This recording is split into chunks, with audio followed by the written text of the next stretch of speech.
I did one thing wrong there, and the host did one thing right. Hello everybody, Rendon here again, doing some Elden Ring invasions, coming back to some Elden Ring invasions after a couple of month break. This build was purely designed to test using Bloodflame Talons into Malekith's Blackblade. As such, the stats are listed here. They're a little weird, just know again, this entire build was set up with that combo in mind. I was sitting at work one day and I was like, hey, what if I use Bloodflame Talons to combo into some sort of weapon or spell or something like that? And the first thing that came to my mind was Malekith's Blackblade, which is not the best colossal sword in Elden Ring. In fact, it's pretty bad, to me, in my opinion. But it's fun to combo into from Bloodflame Talons, and I've been enjoying it. Anyway, again, that's the whole point behind this. That's why there's 34 strength and 20 faith on a level 90 character with a little less than 50 vigor. Not optimal stats by any means, but very fun. And again, built purely on the idea of one thing. So a second ago, I said the host did one thing right and I did one thing wrong.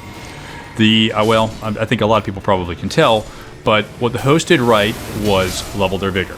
What I did wrong was not heal after I killed that phantom. So I had been fighting those two for about a good 15 minutes before that. They were playing decently passively, but they were playing pretty smart as well, draining my flask pretty slowly, and just generally putting me in a bad place.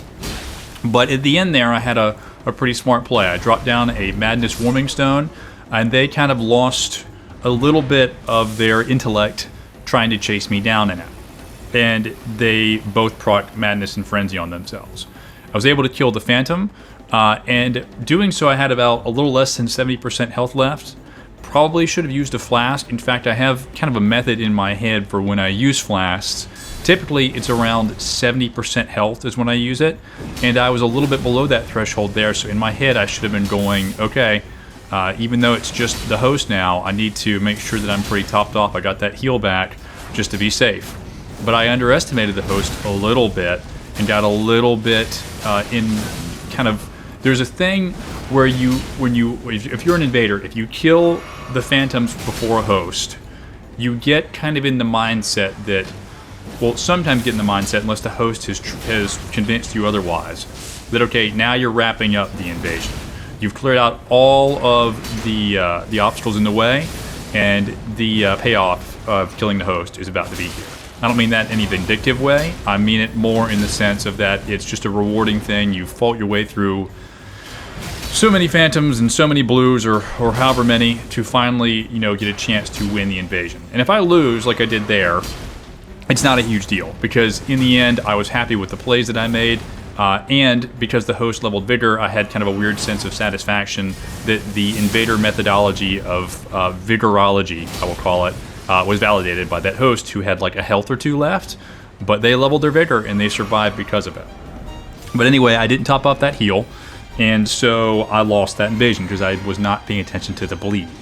And that was kind of, I think, another thing that I wasn't really thinking about was, okay, they have, the Blood Flame, or not Blood Flame, they have the Bloodhound's Fang, and that procs bleed, but they also had infused it, with bleed. And it just didn't occur to me in my head that that would be a problem, and it slowly ticked up, and it got me.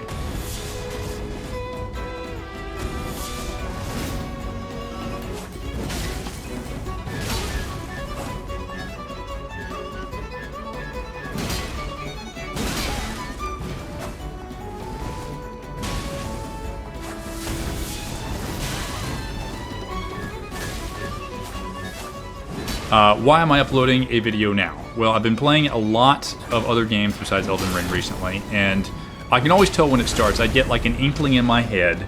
I start thinking about Elden Ring again. And it's not something like, oh, I'm thinking about a build I want to make.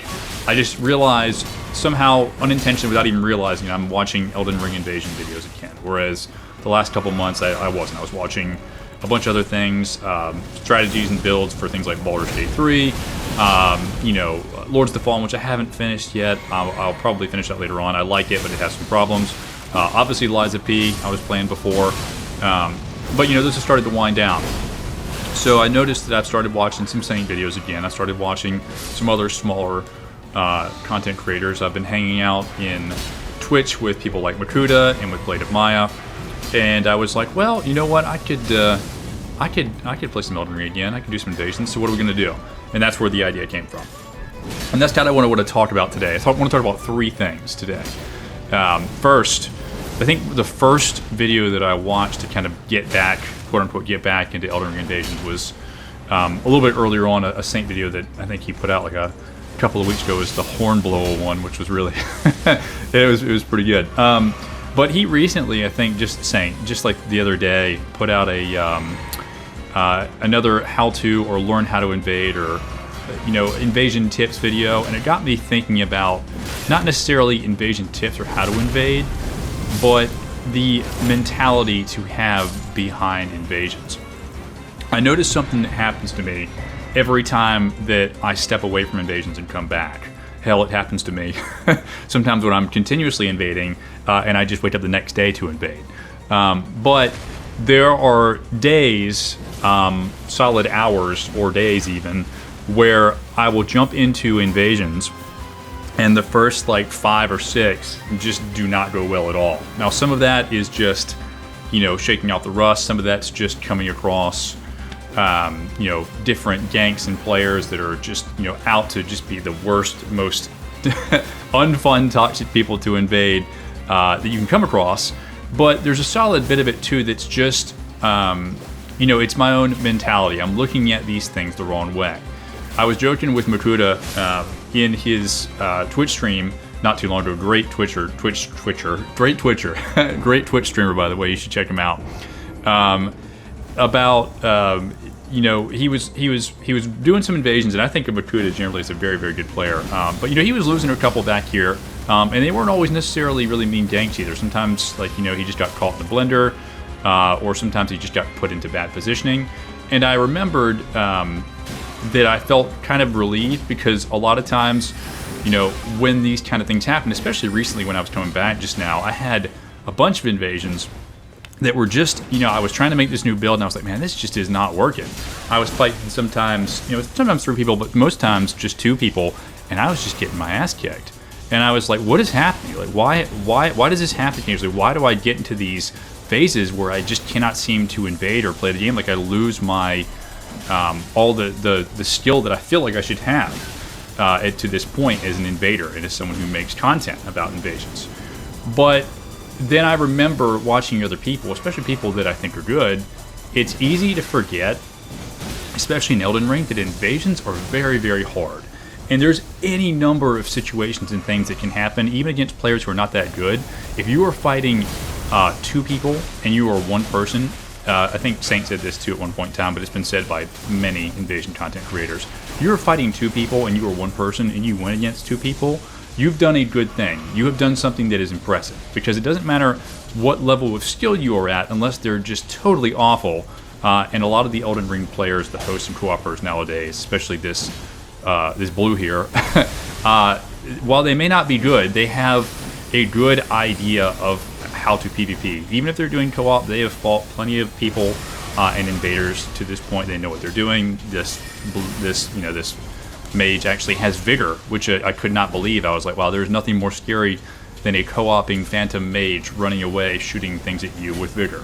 And so it's hard. It is difficult to win an invasion sometimes. And that can lead, especially if you've been doing this for a while, to kind of a negative mindset where you're like, man, what is happening? Why is this happening? Why am I not playing well? And that's kind of a self-defeating thought. It's the wrong way to think about it. And I've really tried to adjust it this last couple of times. I've made a goal with myself to be a little bit more forgiving on my invasions and how I play sometimes. Because I know how to do this. I know the strategies to win invasions. But I also need to remember, and I think something that happened to me a lot, actually when I was younger doing this, or the last, especially beginning of Elden Ring, end of Dark Souls 3 era, I would have less fun because I would really get on myself for not performing to a level that I thought I should be performing at. And I missed out on a lot of fun there. Look, a gift has just arrived for me here. Goodbye. And you lose out on a lot of the fun, I think, if you are not forgiving on yourself. If you play like crap, or for even a whole day, or let's say a week, you know, it's not, you know, maybe you're forgetting something, maybe there's something you could brush up on. But again, this is a game you're supposed to be playing because you enjoy it. I enjoy Elden Ring. I really enjoy Invasions. And even more than that, I enjoy being part of the community and partaking in this content with other people. You know, I was talking about playing in or being in Twitch streams with other creators recently. I'd happened to catch, you know, BladeofMaya one morning, and he was just doing PvE to build a new character. And, you know, we were just doing some co-op, you know, trying to kill one of the bosses. I think we killed the magma worm on the ravine, kind of leading up to Altus Plateau. And, you know, it was just fun to just do that and just hang out with Maya a little bit and chat, and then, you know, just hang out with other people in that. That was a blast. That's what I want to do. And I'm not very good at PvE, and I hadn't really fought that boss in a long time too, so I was getting my ass thrown around while everyone else was being more useful. But it doesn't matter. I just enjoyed being, you know, in that and doing that with other people in this community. It was great. I had a blast, and I have a blast doing it. And I think that sometimes negative mindsets, especially in, you know, invasions or in PvP, can kind of take hold of even the best creators in this community. Not saying I'm the best creator, but I'm a medium one, I think. And it can kind of take away from your enjoyment, and I think the overall positive air of what this community usually is. And so I'm trying not to contribute to that. I'm trying to be a little bit more just, again, kind of go with it, have fun. And I think that's very important for this. I think it's also very important because a lot of hosts and co-opers, I think, could take this as well and not take invasions so personally. I think that we all know, or anybody who does invaders, and if you're a host or a co-opper who have never really done invasions listening to this, you're going to come across some invaders that are salty and mean all the time. But a lot of us, I can tell you, the vast majority are not that way. We just have fun doing this. And I'm not, you know, out here to teabag you and tell you you're a terrible, awful player when I'm done, if I happen to kill you and, you know, all of your phantoms in this. I just was pumped that I could actually survive and win a battle like that. And you could do that too. You could be that person. It would be, I think you would have a good time. I think you would really enjoy it if you just gave it a try. And I think a lot of you are almost there. Like, you've thought about it, but you're a little too nervous to do it. I think you should try it. Take it from me. Again, I've been invading for, God, I don't know, several years, at least 5, maybe 6 or 7, but maybe longer than that. I don't really. Dark Souls 3 feels like so long ago. Beginning of Dark Souls 3. But I think you would have fun doing it, and I encourage you to try it. So that's the first. The second thing I want to talk about is we're getting a little bit closer to DLC. Now, we don't know when DLC is going to come out, but I think the general consensus is probably sometime early next year, maybe an announcement at the Video Game Awards, you know, something along those lines, yada yada, in that range. I'm not so much here to talk about or like speculate on when DLC is coming out. I have no idea. It's, you know, From Software has always done their own thing. The marketing leading up to Elden Ring was baffling to pretty much the entire community, and it still worked out fine, of course, because it's obviously Elden Ring. So who knows how Shadow of the Erdtree is going to go. Even people predicting, like, you know, when Elden Ring would have DLC were completely wrong, because they based it off of, you know, the past From Software titles and when they had DLC. But, you know, Elden Ring and also true to From Software tradition, like, it's always a mystery. It's always inconsistent, and I don't mean that in a bad way. You just can never predict it, and so why should the DLC for Elden Ring be predictable? And it probably won't be.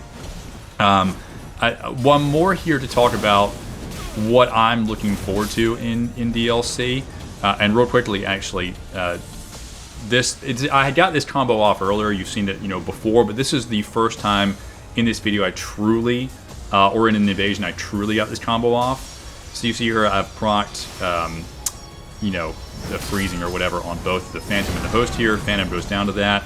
And I'm thinking, okay, I'll switch to the Battle Hammer, which is not a great weapon, but it's okay. But I was like, no, this is a perfect opportunity to test the combo on this Host. So I'm going to wait for them to swing a couple of times until they're out of stamina, which I know they will be. Blood Flame Talons right into the weapon arc, and they die. And what a beautiful combo. I really enjoyed that. I was so happy to hit that. Anyway, DLC. Who knows what the DLC will entail? Who knows how big it will be, although it will probably be very large. Who knows when it will come out? I have no idea. Probably early next year. But what I'm excited for in it is obviously new content. Who knows if it'll be in the past or in the present or in the future or whatever. But the thing that always excites me the most is, I mean, obviously some of the best PvP weapons in the game, in all these games, come out in the DLC, but there's always one or two weapons that are, to me, they never seem to be like the main popular ones. I think it was, well, not saying they weren't popular, but they weren't like the big ones people were really paying attention to, like the Follower Saber and some other ones, you know, in Dark Souls 3 and other places like that. There's always like little weapons that are not as known or not as popular, but have niche applications for PvP or for invasions, and that's what I always go for. I always get really excited for stuff like that because, personally, I had to watch that clip back several times to make sure it wasn't me and my boulder that killed that red there. I double-checked it like 3 or 4 times because I felt really bad. Turns out it was the host with his greatsword that killed him, so I felt a little bit better after that. Although the red did backstab me at one time, so you know, I was upset, but I wasn't too upset. Anyway, yeah, it's really neat because my playstyle and a lot of the invasions that I do, you know, you'll see people who are better at invasions than I am.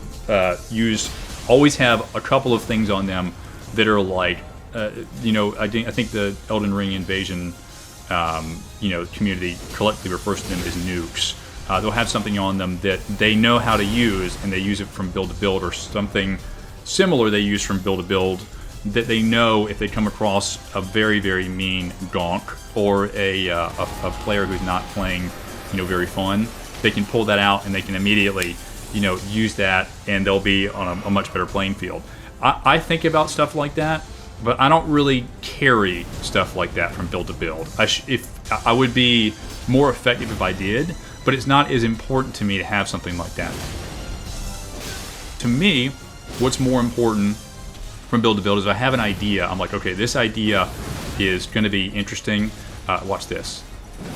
Boom! It felt great.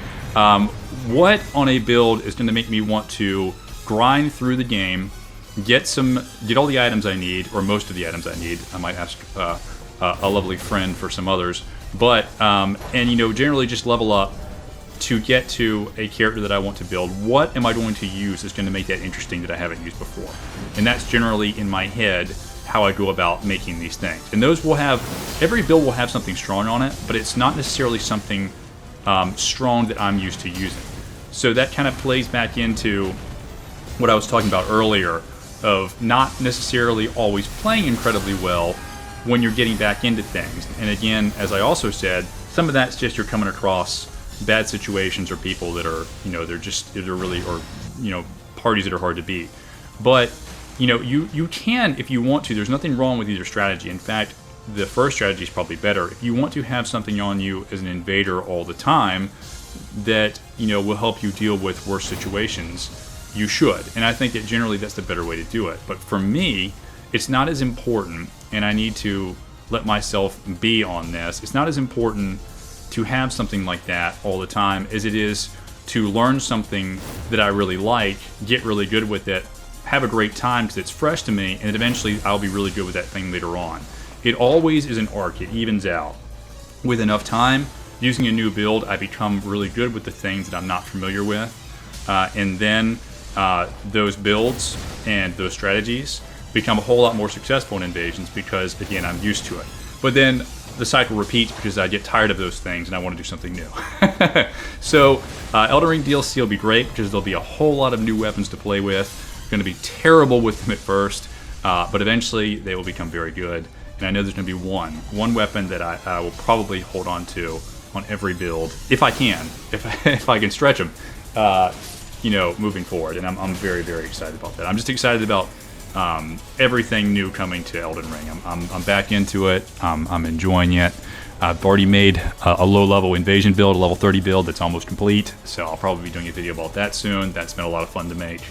Man, I'm all for it.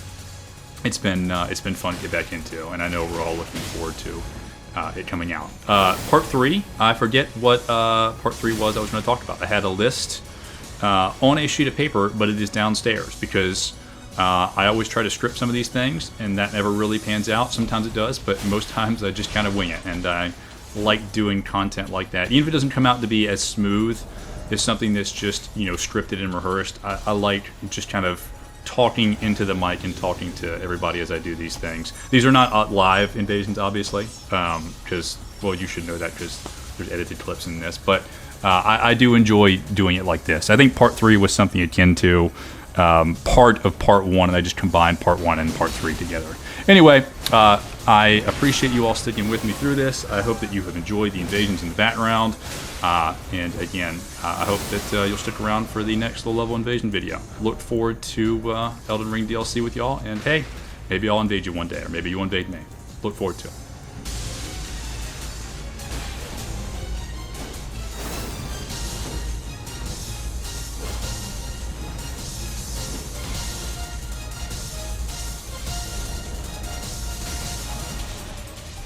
For those of you still here, you get to partake in the secret. Did you know that flails are better than Moonveil and Carrion Slicer? If you didn't, you will get to know now, and you will get to partake in the secret knowledge of those who have stayed to the very end of this video. Again, thanks for watching, and try a flail out sometime. They're pretty good.